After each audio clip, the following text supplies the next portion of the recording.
இப்போ என்எஸ்சில மட்டும் 300 இடிஎஃப்ஸ் பக்கம் இருக்குது. இந்த 300 இடிஎஃப்ஸ்ல இருந்து 2026ல இன்வெஸ்ட் பண்றதுக்காக டாப் 5 இடிஎஃப்ஸ மட்டும் நான் எடுத்து வச்சிருக்கேன். இந்த இடிஎஃப்ஸ பிக் பண்ணி வைக்கிறது மட்டும் இல்லாம, நான் ஆல்ரெடி இந்த இடிஎஃப்ஸ்ல இன்வெஸ்டும் பண்ணிட்டு வந்துட்டு இருக்கிறேன். அது என்னென்ன இடிஎஃப்ஸ் அப்படிங்கிறத பத்தி தான் இந்த வீடியோல நம்ம டீடைலா பார்க்க போறோம். ஸோ இது இன்வெஸ்ட்மெண்ட் ரெக்கமெண்டேஷன்ஸ்லாம் கிடையாது. நீங்க உங்களுடைய ஓன் ரிசர்ச்சை பண்ணிட்டு உங்களுக்கு ஓகே அப்படின்னா நீங்க இந்த இடிஎஃப்ஸ்ல இன்வெஸ்ட் பண்ண ஆரம்பிக்கலாம். ஸோ இப்போ நம்ம ஸ்ட்ரைட்டா வீடியோக்குள்ள போயிடுவோம். முதல்ல என்ன இடிஎஃப் அப்படின்னா நிஃப்டி நெக்ஸ்ட் 50 அப்படிங்கிற இந்த இடிஎஃப் தான். ஸோ ஏன் நான் இதை ஃபர்ஸ்ட் பிக் பண்ணேன் அப்படின்னா, நிஃப்டி 50 அப்படிங்கிற இந்த இடிஎஃப் தான் மெஜாரிட்டியாக எல்லாருமே சஜஸ்ட் பண்ணுவாங்க. இது யாருக்கு கரெக்டாக இருக்கும் அப்படின்னா, லார்ஜ் கேப்பை அதிகமாக லைக் பண்ணுறவங்களுக்கு கரெக்டாக இருக்கும். ஸோ நீங்கள் ரொம்ப கன்சர்வேட்டிவாக இருக்கிறீங்க அப்படின்னா உங்களுக்கு நிஃப்டி 50 இடிஎஃப் கரெக்டாக இருக்கும். ஸோ நீங்கள் கொஞ்சம் ரிஸ்க் அதிகமாக எடுத்தீங்க அப்படின்னா நிஃப்டி நெக்ஸ்ட் 50 இடிஎஃப்ல உங்களுக்கு நிறைய ரிட்டர்ன்ஸும் கிடைக்கும். இந்த சென்டென் வாலட்டாலிட்டியும் கொஞ்சம் அதிகமாகவே இருக்கும். நிஃப்டி நெக்ஸ்ட் 50யோட ரிட்டர்ன்ஸை நீங்க இப்போ ஸ்கிரீன்ல பார்த்துக்கிட்டு இருக்கீங்க. So at the same time Nifty 50யோட ரிட்டர்ன்ஸ் இது. ஸோ அது மட்டும் இல்லாமல் இந்த நிஃப்டி நெக்ஸ்ட் 50 அப்படிங்கிற இந்த இண்டெக்ஸ் பார்த்தீங்க அப்படின்னா Tata power, bank of Baroda, Canara bank, Varun beverages இந்த மாதிரியான மிட் கேப் கம்பெனிஸ் எல்லாமே இன்வெஸ்ட் பண்றாங்க. ஸோ இதுல எந்த இடிஎஃப் பெஸ்டா இருக்கும் அப்படின்னு சொல்லிட்டு நம்ம தேடும்போது நமக்கு கிடைச்சதுதான் இந்த ஜூனியர் பீஸ் அப்படிங்கிற நிப்பானோட ஒரு இடிஎஃப். இதுல எக்ஸ்பென்ஸ் ரேஷியோ அப்படிங்கிறது எல்லாமே கம்பேரிங் வித் கம்மியா இருந்துச்சு. ஸோ நான் இதுல சொல்றது எல்லாமே வந்துட்டு நான் இன்வெஸ்ட் பண்ணிக்கிட்டு இருக்கக்கூடிய இடிஎஃப், நான் அனலைஸ் பண்ணி பிக் பண்ண இடிஎஃப்ஸ் தான் நான் உங்களுக்கு சொல்றேன். ஸோ அது உங்களுக்கு ஓகே அப்படின்னா நீங்க உங்களுடைய ஓன் ரிசர்ச்சை பண்ணிட்டு இன்வெஸ்ட் பண்ண ஆரம்பிக்கலாம். இது வரைக்கும் வீடியோவை நீங்க தொடர்ந்து பாக்குறீங்க அப்படின்னா வீடியோ உங்களுக்கு கண்டிப்பா பிடிச்சிருக்கும். ஒரு லைக் பட்டனையும் கிளிக் பண்ணிக்கோங்க.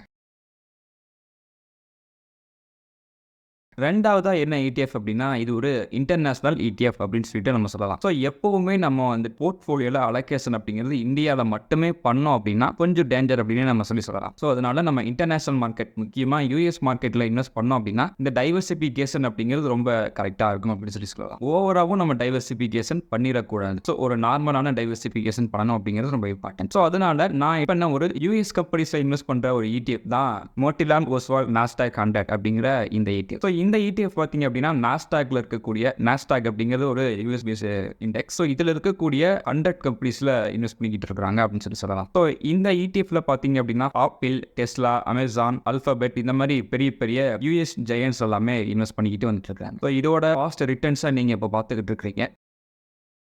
ஸோ மூணாவதா என்ன ETF அப்படின்னா நிப்பான் ஐடி வீஸ் அப்படிங்கிற இந்த ETF. பொதுவாக நான் அடிக்கடி இந்த ஐடி அப்படிங்கிற இந்த ETF நான் சஜஸ்ட் பண்ணுவேன். ஏன் அப்படின்னா இந்தியாவில் ஐடியோட கான்ட்ரிபியூஷன் மட்டும் பார்த்தீங்க அப்படின்னா 7.5 to 9% வரைக்கும் இந்தியாவோட ஜிடிபியில் இந்த ஐடி அப்படிங்கிறது கான்ட்ரிபியூட் பண்ணுது. So at the same time கிட்டத்தட்ட 5.4 மில்லியன் ப்ளஸ் ஜாப்ஸை இந்த ஐடி டைரெக்டாக ப்ரொவைட் பண்ணுது அப்படின்னு சொல்லிட்டு சொல்கிறாங்க. ஸோ அந்த அளவுக்கு ஒரு ஐடி இண்டஸ்ட்ரி அப்படிங்கிறது இந்தியாவில் ஒரு பெரிய இண்டஸ்ட்ரி அப்படின்னு சொல்லலாம். ஸோ இந்த ஐடி இண்டஸ்ட்ரியில் எப்போவுமே நம்ம ஒரு கண் வச்சுக்கிட்டே இருக்கணும். அதுக்காக தான் நம்ம நிஃப்டி ஐடியில் இன்வெஸ்ட் பண்ணுறோம். நிஃப்டி ஐடி இடிஎஃப்ஸ் அப்படின்னு சொல்லி பார்க்கும்போது நம்ம நிப்பான் இடிஎஃப் அப்படிங்கிறது கொஞ்சம் அட்ராக்டிவாக இருந்துச்சு. இந்த நிஃப்டி ஐடி இடிஎஃப் பார்த்தீங்க அப்படின்னா விப்ரோ, டிசிஎஸ், இன்ஃபோசிஸ் மாதிரி பெரிய பெரிய டெக் கம்பெனிஸில் இன்வெஸ்ட் பண்ணிக்கிட்டு வந்துட்டு இருக்காங்க.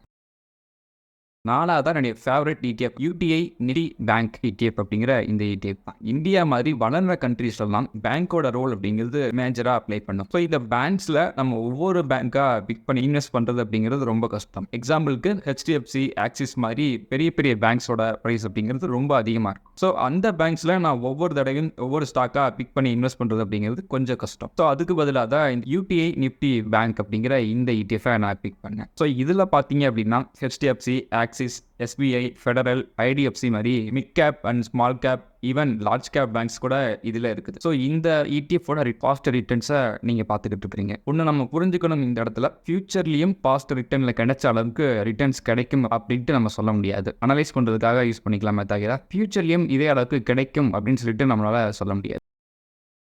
கடைசியா அஞ்சாவதா என்ன ETF அப்படின்னா HDFC ஸ்மால் கேப் 250 அப்படிங்கிற இந்த ETF தான். ஸோ என்னைக்குமே அதிகமாக நான் வந்துட்டு என்னுடைய போர்ட்ஃபோலியோவில் மிட் கேப்புக்கும் ஸ்மால் கேப்புக்கும் நான் கொஞ்சம் அலோகேஷன்ஸ் அதிகமாக கொடுப்பேன் லார்ஜ் கேப்பை கம்பேர் பண்ணும்போது. உங்களால் ஓரளவுக்கு நல்ல ரிஸ்க்கை எடுக்க முடியும் அப்படின்னா நீங்கள் கண்டிப்பாக இந்த ஸ்மால் கேப் ETF பக்கம் போகலாம். என்னால் அதிகமான ரிட்டர்ன்ஸை எடுக்க முடியாது அப்படிங்கும்போது நீங்கள் இந்த ஸ்மால் கேப் ETFல கொஞ்சமாக அலோகேட் பண்ணுறது அப்படிங்கிறது கரெக்டாக இருக்கும். இந்த ஸ்மால் கேப் ETFல பார்த்தீங்க அப்படின்னா ரெடிங்டன் அப்படிங்கிற தமிழ்நாடு பேஸ்ட் ஒரு company, Tata chemical chemicals, Manappuram இந்த மாதிரி சின்ன சின்ன small caps to mid cap sized கம்பெனிஸில் இன்வெஸ்ட் பண்ணிட்டு வந்துட்டு இருக்காங்க. ஸோ இப்போ நான் சொன்ன எல்லா இடிஎஃப்மே லோ எக்ஸ்பென்ஸ் ரேஷியோ இருக்கக்கூடியது, ஓரளவுக்கு நல்ல அசெட் அண்டர் மேனேஜ்மெண்ட் இருக்கும், ஓரளவுக்கு நல்ல ரிட்டர்ன்ஸையும் கொடுத்துருக்கும். ஸோ முக்கியமாக நானும் இதில் இன்வெஸ்ட் பண்ணிட்டு வந்துட்டு இருக்கேன். ஸோ அந்த மாதிரியான இடிஎஃப்ஸ் தான் நான் உங்களுக்கு பிக் பண்ணி இதில் சொல்கிறேன். ஸோ கண்டிப்பாக உங்களுக்கு இது வீடியோ பிடிச்சிருக்குன்னு நினைக்கிறேன். வீடியோ பிடிச்சிருந்துச்சு அப்படின்னா லைக் பண்ணிக்கோங்க. நீங்கள் இன்னும் நம்ம சேனலுக்கு சப்ஸ்கிரைப் பண்ணாமல் புதுசாக பார்க்குறீங்க அப்படின்னா இப்போவே சப்ஸ்கிரைப் பட்டனையும் கிளிக் பண்ணி வச்சுக்கோங்க.